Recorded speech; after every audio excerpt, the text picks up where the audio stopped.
Hi, this is example number 7 of section 14.1.3, and we have two blocks. Block A that has a weight of 60 pounds, and one block B that has a weight of 40 pounds. Then those blocks are connected by a pulley system, and the the coefficient of friction, kinetic friction between the two blocks and the surface is 0.1, so all the surfaces are the same kinetic coefficient. And we are asked to find the speed of A when the block has moved 2 feet up. So the block moved up, let me call that velocity V, and it moved 2 feet. So the first thing we have to do is relate the velocity of B with the velocity of A. And then we will apply the principle of work and energy to find the two velocities. For the solution, the first thing that we will do is relation between velocities.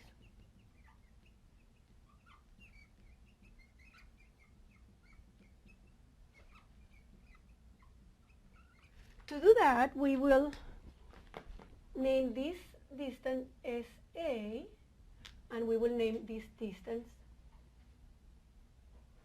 as B. And as you see, we will have SB, right? When I move SB, I move 2 times to SA. Is equals to the total length. What I'm trying to relate is the total length of the cord that connect those two blocks. So if I see here, if I start from here, well, I can ignore that because this is a constant. I have one single cord, and that total length will be 2 times SA plus 1 time SP. So if I derive both sides of the equation, so if I derive over time both sides of this equation, let me put that, I can get that the derivative of the constant is 0, and I get that SB plus 2SBA is equal to 0. So the relation between these two velocities is that velocity B is equals minus velocity of A. That means that when I'm going up velocity B, the block A is going down. The velocity of B is twice as fast as velocity of A, right? So that's the first step that I had to do. And the second step, this is the first step, and the second step is apply the principle of work and energy. As you know, there is many ways to write that principle. So the way I like to write it is that the work done by non-conservative forces is equals to the energy, the total energy in the final position, so 2 plus V2 minus the total energy in the initial position. So I'm going, 1 is initial position, and 2 is final position. Okay? And then, what do we have as kinetic energy in initial position? So we will have the kinetic energy of block A plus the kinetic energy of block B, but since the system starts from rest, so we can say that this kinetic energy, initial kinetic energy, is equals to 0. Then we have the potential energy in the initial position. So to find the potential energy, we have to know which forces produce potential energy, and as we already studied in the theory, we know that is the gravity and springs. We don't have any springs, so we only have gravity, and to find gravity, we put a datum or a reference frame. So I'm going to put a datum for each block, and I'm going to say that that's my base, so I will say that the potential energy done by gravity for both blocks is equals to 0. So Then I have the kinetic energy for the final position, and I will have the kinetic energy of A, let's call this 1, 1, and this 2, 2. So I have the two blocks contribute to my kinetic energy, and that will be, as you know, mass A B A squared plus 1/2 mv plus v squared. None of those velocities are known. What I have is the relation between the two of them. So I can actually, in order to find two velocities, and find only one of them, and then I will find the other one. So I can actually substitute that. We know the mass is 60 divided by the gravity. You know that any time that we have pounds, we have to divide the gravity to find the mass. Velocity of A squared plus 1/2. The mass of B is 40 pounds divided by 32.2.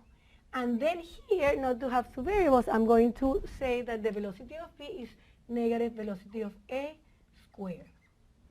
So that will be my energy in position 2. And then I have my potential energy in position 2. Now I do have potential energy because the block moved. So the block B moved 2 feet up. That means that the block A moved down, and half of it, the distance that I move in A, will be 1 feet, and the distance in B is 2 feet. So it will be, but I'm going to write it very explicit so that it's clear what I'm doing. Okay, so since my block A moved down, I am losing potential energy. So that will be negative mass A times gravity, which is the weight, times that distance that I move. So I know that I moved 1 foot down because block B moved 2 feet up. But that distance is regarding that direction. So I have to find the actual distance that I move in the vertical direction because it has to be parallel to the gravity. So I have to multiply that distance by sine of 60. So it will be 1 foot sine of 60. And then I will have the potential energy of block B, which goes up, so it's positive. And it moves 2 feet, and it will be the distance 2 feet times in also vertical direction. So you have to be sine of 30 degrees. Okay.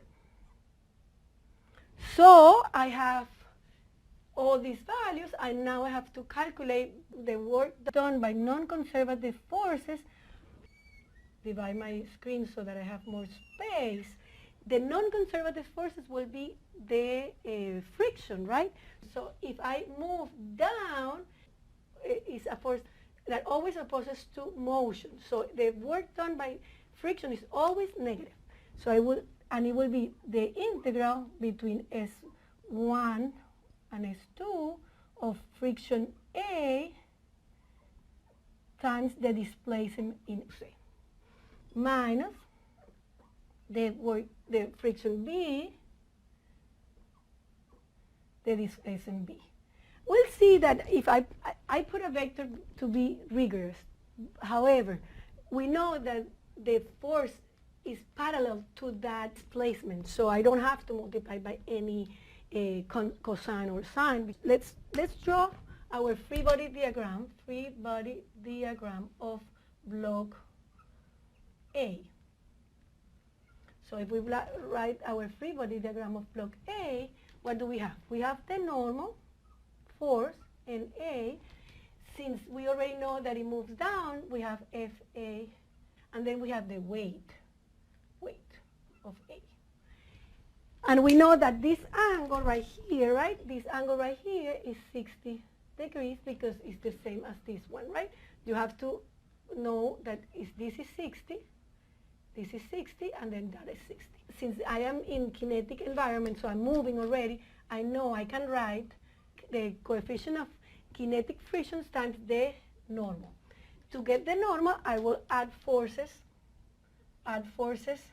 in y direction, which my y direction is, I'm going to call that x, y, and I know this is 60, right?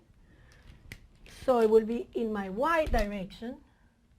So it's NA minus weight cosine of 60. And since I'm not moving in that direction, I know that those forces are equals to 0. Then from here I say that NA is the weight of A that I already know that is 60, cosine of 60 that I know that is 0.5. So from here I see that FA is equals to 60, 0.5 times 0.1. Okay, I will do exactly the same for my block B, free body diagram of block B. My block B is right like that. And then I have a normal. My block B is moving upwards, so my force is going downwards. And I have the weight of B. Here, the angles are a little bit different, so I'm going to use a different coordinate system. Let me call x prime, and y prime, and I know this angle is 30 degrees, right? Because I know that that angle is 30 degrees right here. So I know this angle is 30 degrees, so this angle right here is 30 degrees. So I know this angle right here is 30 degrees. So I'm going to add forces. I will use exactly the same procedure that I use here. FB is equals to the kinetic coefficient, right, times NB. I'm going to add forces now in my y prime, right, because I know that I don't have motion in that direction, and I want to find the relation between NB and the weights to find if the friction force. So I have NB minus W cosine in this time 30. So NB is equals the weight, which I know is 40 pounds, cosine of 30, which you remember that cosine of 30 is square root of 3 over 2. So here I have FB equals to 0.1, 40, square root of 3 over 2. So I actually know my friction forces. So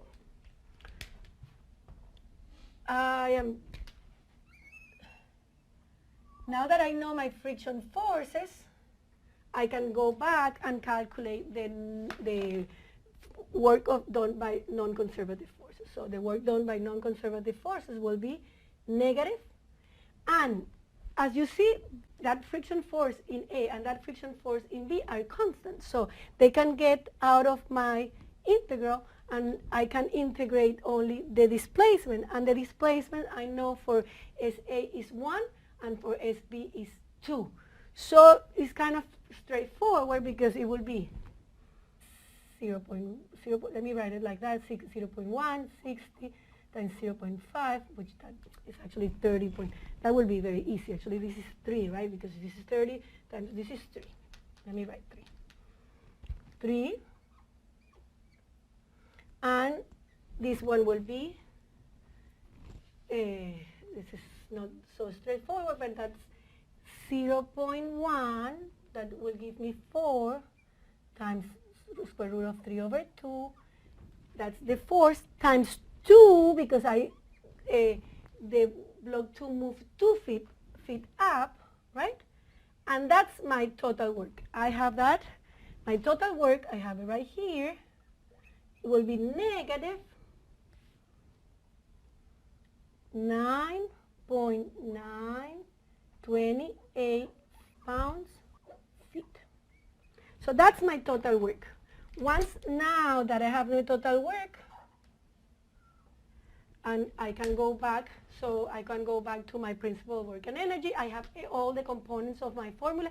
I have the work done by non-conservative forces. I have the kinetic energy. I have the potential energy.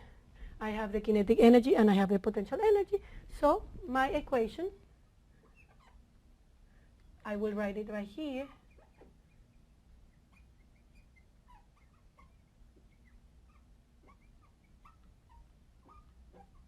Then I have negative 9.928 equals to this expression right here, which is equals to, this goes to 30, right?